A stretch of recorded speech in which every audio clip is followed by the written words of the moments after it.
The harder a man visibly wants something, the less of it comes toward him. Think of the last thing you wanted badly at work. Could the people deciding tell how much you wanted it? They could, and that is the reason you did not get it, and nobody has ever said it to you out loud. Here is what makes this so hard to see from the inside. Every one of those things you did was correct. You were prompt, you were enthusiastic, you made your interest clear. Because the advice is always that people cannot read your mind, and you have to show them you want it. And all of that is true, and none of it is the problem. The problem is that wanting something is one thing, and being seen wanting it is a completely different thing, and the second one gets priced. 4 tells, that is what this video is. 4 ways your need becomes visible, all of them small, all of them things you have done this month. And they are not character flaws. Every one of them is the natural behavior of a man who cares about the outcome, which is why nobody has ever warned you about a single one. One thing said clearly before we go on: this is behavior and history, not financial advice. I am not going to tell you what to ask for, what anything should be worth, or what to do with anything you already have. I do not know your situation, and I would be lying if I pretended otherwise. What I am talking about is how other people read you, and what they do with what they read. Machiavelli wrote a chapter about what a ruler should be doing in peacetime, and the argument is stranger than it sounds. His position was that a prince should think about war hardest when there is no war. Study the ground, walk the country, learn where a man could be trapped and where he could not, all of it during the years when none of it seems urgent. Because when the trouble arrives, there is no time left to learn anything, and a prince who begins preparing at the moment he needs to is already finished. Wise men, he said, do the work of adversity in the calm. Everything in this video runs on that. Whatever gives you the ability to not need something has to be built while you do not need it. By the time the need arrives, it is too late, and worse than that, the need itself is now visible. 3 words in the comments before we start: they can smell it, type it, and hold on to it, because in about 20 minutes, you are going to recognize the exact moment somebody smelled it on you. Here is the law running under all 4 tells, and it is worth slowing down for. People do not value what you offer. They value what they think it would cost them to lose the chance at it. That is a completely different measurement. A thing that is obviously available carries no risk of loss, so it carries no urgency, so it gets deferred. A thing that might go elsewhere carries risk, and risk is what makes anybody move. And here is the part that stings. Your visible need removes the risk entirely. The moment somebody is confident you will still be there next month, they stop needing to decide this month. Not because they think less of you, because there is no cost to waiting, and everybody in every organization is drowning in decisions that do have a cost to waiting. You did not get pushed to the back of the queue. You made yourself safe to defer, which is the same thing, arrived at politely. Now here is where I go against something almost everybody says, and I want to put their case fairly first. The standard advice is that you have to want it badly enough. That hunger is what separates the men who get things from the men who do not. How bad do you want it? Every mentor, every book, every video in this corner of the internet says some version of that. And it is half true, which is what makes it dangerous. Wanting something badly is genuinely useful, and it is useful in exactly one place, which is inside your own head. It gets you up early. It gets you through the 11th attempt. It is the fuel, and there is no substitute for it. But the moment that hunger becomes readable on the outside, it stops being fuel and becomes information. Information the other party now has, and you do not. So the advice is not wrong. It is incomplete in a way that costs men years, want it enormously, let nobody see the size of it. And notice how strange that sounds against everything you have been told, which is precisely why so few men do it. They have been trained that showing enthusiasm is honest, and hiding it is manipulative. It is neither. It is the difference between a man who has told you his position and a man who has not. Watch this play out in a life you will recognize. There is a man at every organization who wants the next step more than anybody. He works for it visibly, he mentions it in reviews, he asks more than once what he would need to do to get there, and he asks it sincerely, because he genuinely wants to know. And every year it goes to somebody else. Often somebody who never mentioned wanting it at all. He concludes it is politics. Sometimes it is, but watch what actually happened in the room where it was decided. His name came up first, because everybody knew he wanted it. And then somebody said, in a completely ordinary tone, that he would be fine either way, and the room moved on, not out of malice, because his continued presence was the one thing nobody in that room had to worry about. The other man got it partly because nobody was certain what he would do if he did not.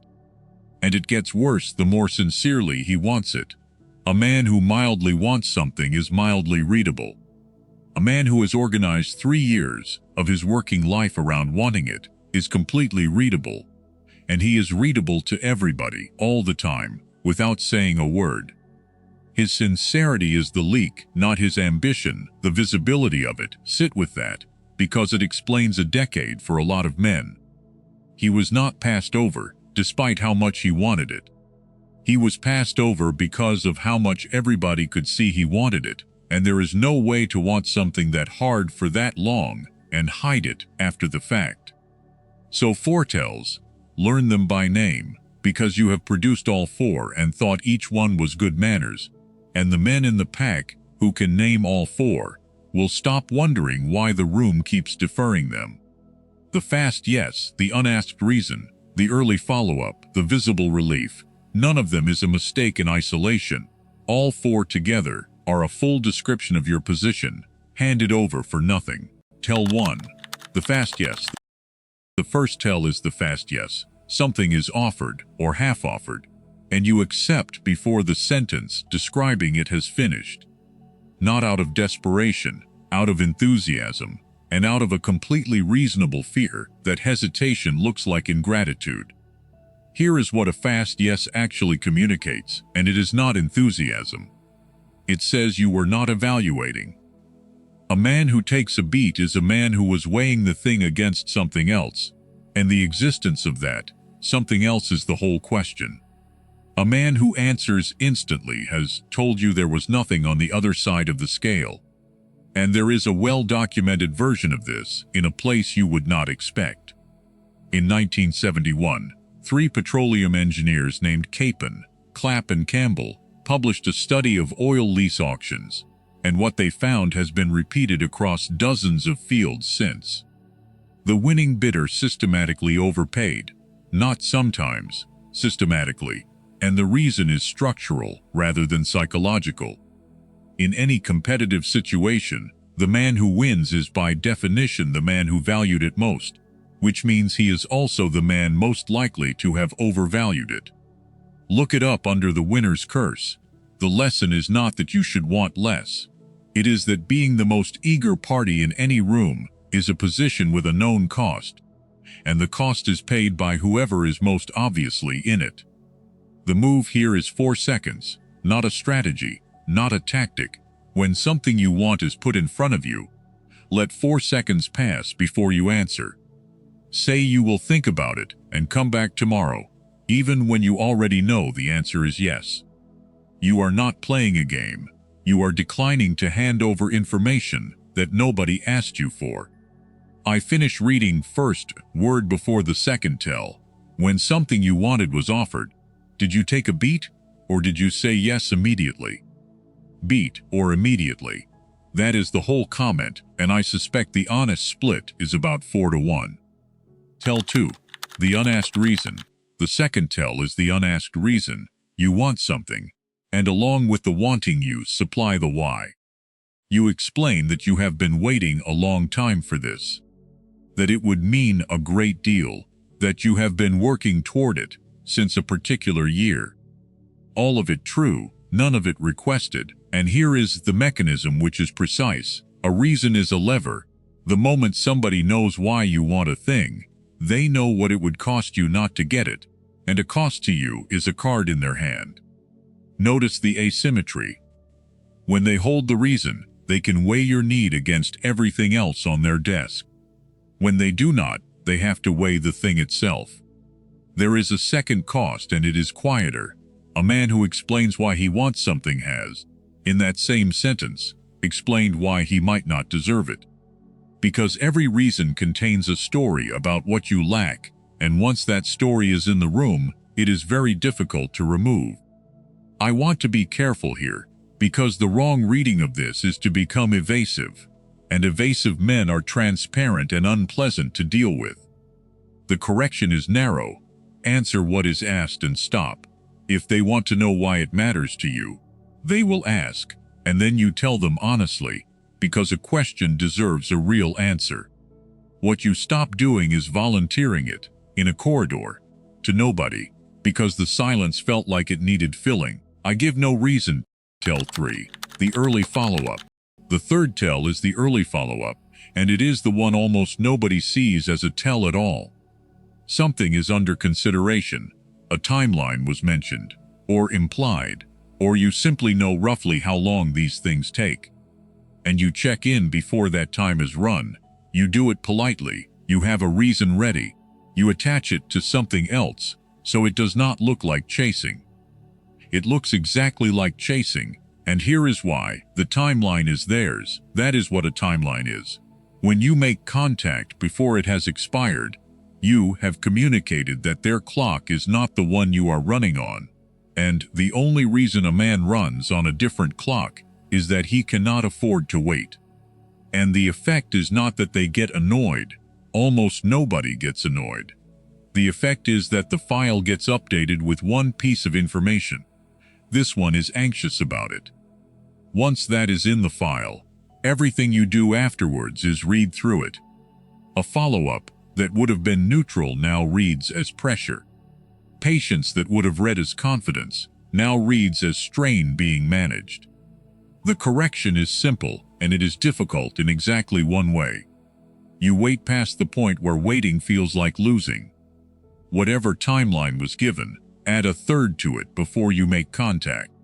If none was given, work out how long these things honestly take at that place and add a third to that. And when you do finally make contact, do it without any reference to how long it has been. And the discomfort in that waiting is not a signal that you are being passive. It is the sensation of not handing over information, and it is supposed to feel like that. The clock is theirs. Now stop for 30 seconds and do this, because the second half will not land otherwise. Think about the last thing you wanted at work and did not get. Now name one thing you did during that process that made your need visible. Not a mistake. Something you did well, that you were pleased with at the time. Most men find one inside 10 seconds, and the recognition is unpleasant, and it is the whole reason this video exists. And settle something for me, because this genuinely splits people. Is a man who hides how much he wants something being strategic, or is he being dishonest? Half of you believe that plain enthusiasm is the only decent way to deal with people, and that anything else is a game. The other half have watched an enthusiastic man get passed over 4 times by somebody who said nothing at all. Pick a side and say which, strategic or dishonest. Now the story, because it is time, and it is probably the strangest hiring decision in Roman history.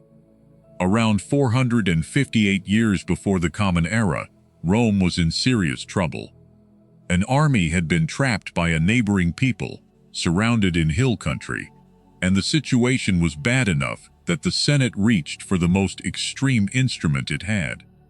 They appointed a dictator, not in the modern sense, a temporary office with absolute authority, granted for a fixed emergency, and then surrendered.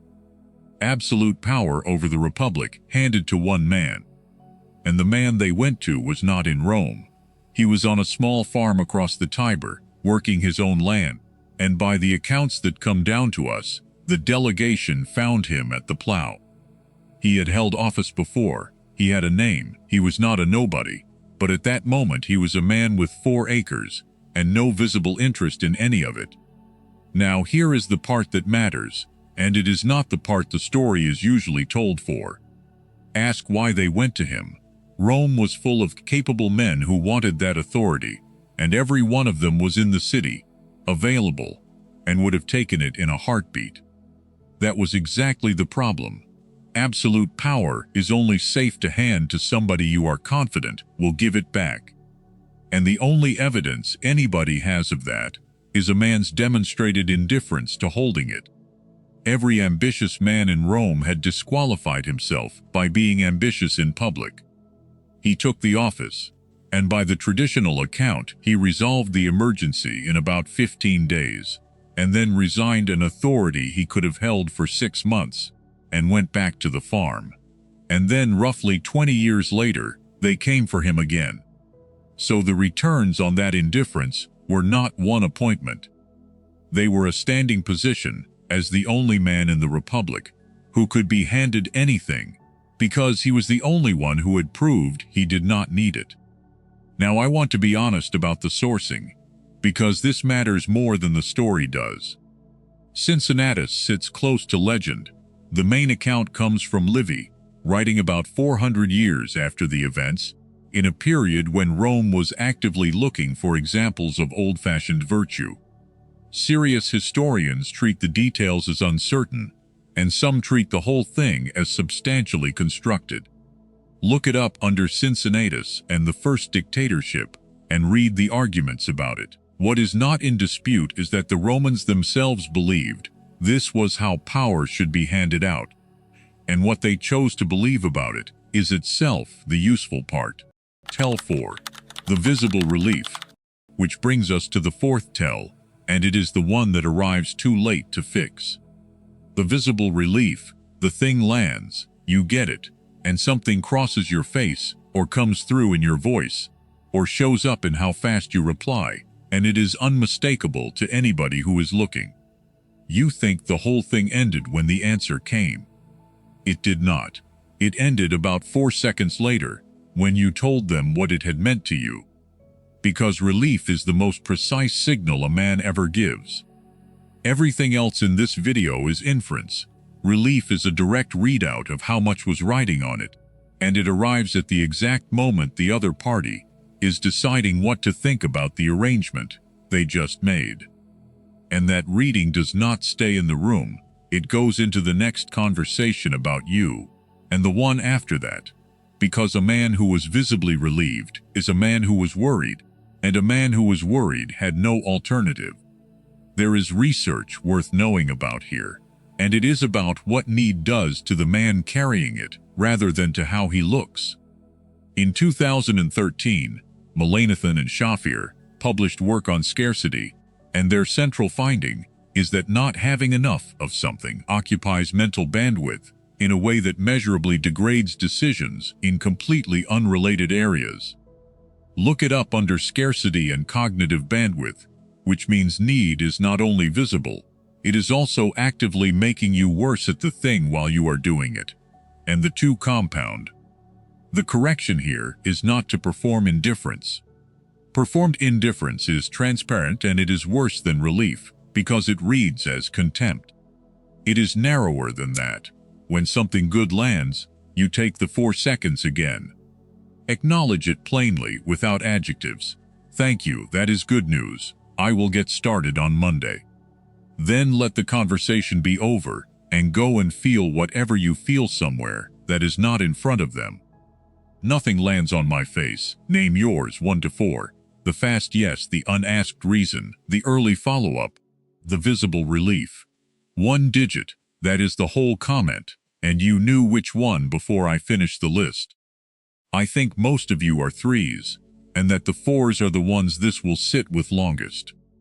Now the warning, because there is a version of this that ruins a man, and it is easy to reach from here.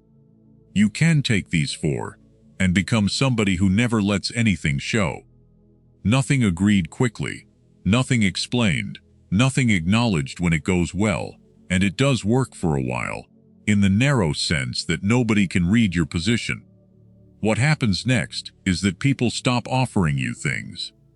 Not because they dislike you, because opportunities do not get handed to a man in a formal process most of the time.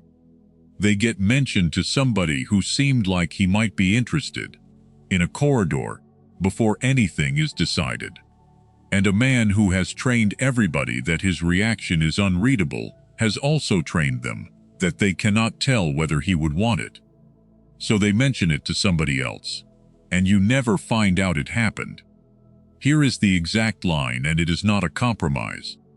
The foretells are about the size of your need, not about your interest. Say plainly that you are interested. Say it once, calmly, and let it be a fact. What you do not do is let anybody see what it would cost you not to get it. Interested is free, needy is expensive. Those are two different pieces of information, and only one of them belongs to you. Now the turn, and it is not where you have been standing. You have spent this video thinking about how to look. Foretells, so presumably the work is managing what shows. That is not the work. And a man who tries to do it that way will fail inside a month, because you cannot hold a mask over a real condition for long. It leaks. It leaks in the pause before you speak and in how you sit down. The tells are not the problem, they are the readout of the problem. The actual problem is that your need is real. There genuinely is nothing on the other side of the scale, and everybody can see it because it is true. And that is why the Machiavelli line at the start of this video is the only instruction in it that matters. The work is done in the calm. Whatever gives you an alternative has to be built during the years when you do not need one, because a man building an alternative in the middle of needing it is visibly building it. And everyone can see that too. You do not manage the tells. You remove the thing they are reporting on, and there is a second half. And it is harder. Some part of you has wanted them to see it, because being visibly hungry is also a way of being visibly deserving. If they can see how much you want it, and how hard you have worked for it, then surely that counts for something. Surely somebody is keeping track. That is the belief underneath every one of the foretells, and it is why they are so hard to give up. They are not accidents. They are a case being submitted over and over to a panel that does not evaluate cases. Nobody is keeping track. There is no ledger where your wanting gets recorded and eventually paid out. Every man who has ever waited for that ledger to be read has waited his whole career. And the reason that is hard to hear is not that it is cynical. It is that it removes the one comfort available to a man who has been overlooked, which is the belief that his effort was at least being counted. It was not counted. It was read, priced, and filed. So there are the foretells, the fast yes, which says there was nothing on the other side of the scale. The unasked reason, which hands over what it would cost you to lose. The early follow-up, which announces that their clock is not the one you are running on. And the visible relief, which is the most precise readout a man ever gives, delivered at the exact moment the other party is deciding what they think. And the question from the middle, strategic or dishonest. Here is my answer, and it is not the comfortable one. Neither. And the question is wrong.